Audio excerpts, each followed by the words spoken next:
Assalamualaikum warahmatullahi wabarakatuh. Salam bahasa dan salam sastra Indonesia. Di sini saya Rona Pujirahayu dari kelas 12 IPA 3, nomor absen 24. Di sini saya akan mengulas sebuah novel yang berjudul Surat Kecil untuk Ayah karya Boy Tjandra.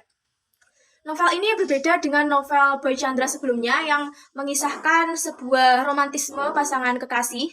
Namun novel ini menceritakan sebuah cinta dari seorang ayah. Ada ikatan yang tidak pernah terputus dari seorang ayah, yaitu ikatan rindu. Itu yang melekat dalam novel ini. Novel Surat Kecil untuk Ayah ini diterbitkan tahun 2015 dengan 188 halaman dan penerbitnya yaitu penerbit buku Bukune.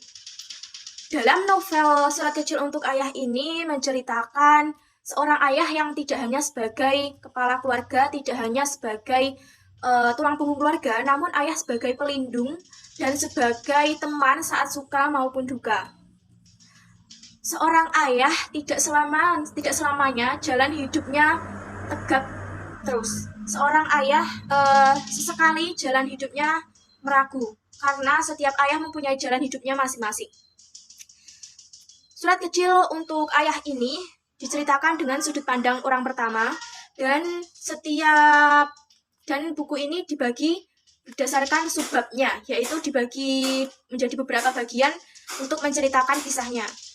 Nah, di sini buku Surat Kecil untuk Ayah ini diawali dengan cerita dengan tokoh aku. Tokoh aku itu merupakan anak pertama dari istri kedua ayahnya. Tokoh aku ini sejak lahir tidak pernah sekalipun ia melihat wajah seorang laki-laki yang ia panggil dengan sebutan ayah. Anak pertama dari istri kedua ayahnya ini, ceritanya dimulai saat istri pertama ayahnya itu meninggal.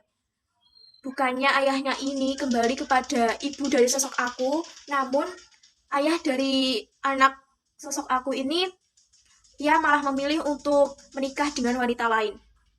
Namun di sini tokoh aku tidak pernah sekalipun membenci ayahnya, walaupun di situ hati ibunya sangat tersayat, sangat sakit hati.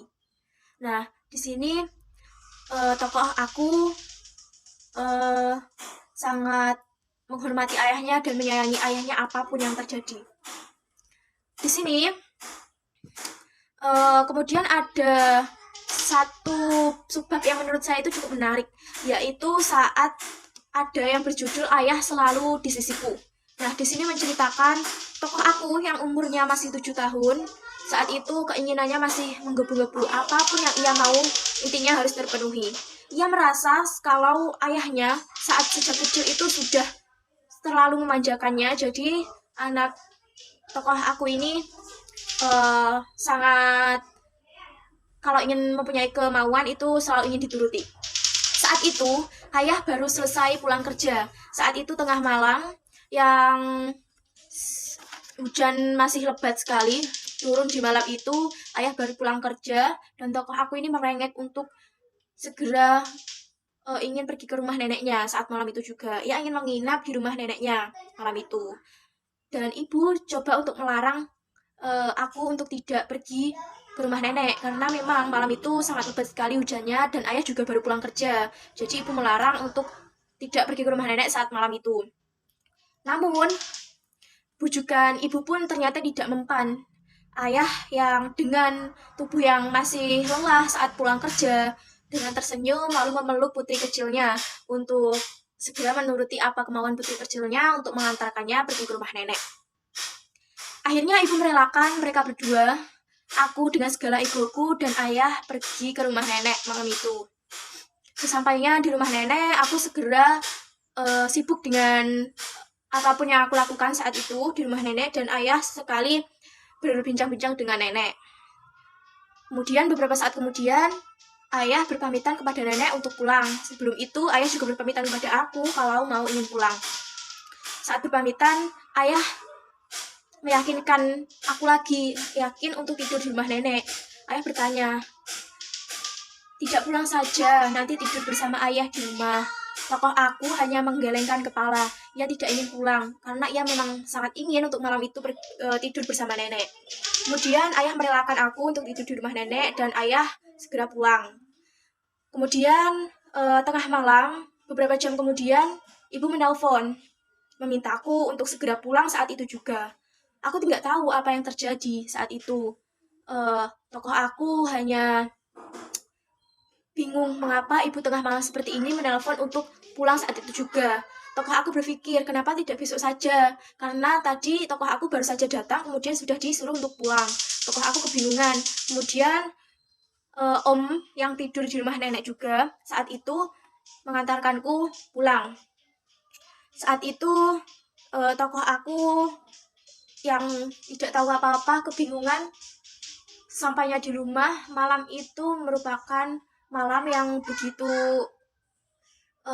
menegangkan baginya, yang tidak mungkin terulang kembali dan sangat menyesakkan malam itu.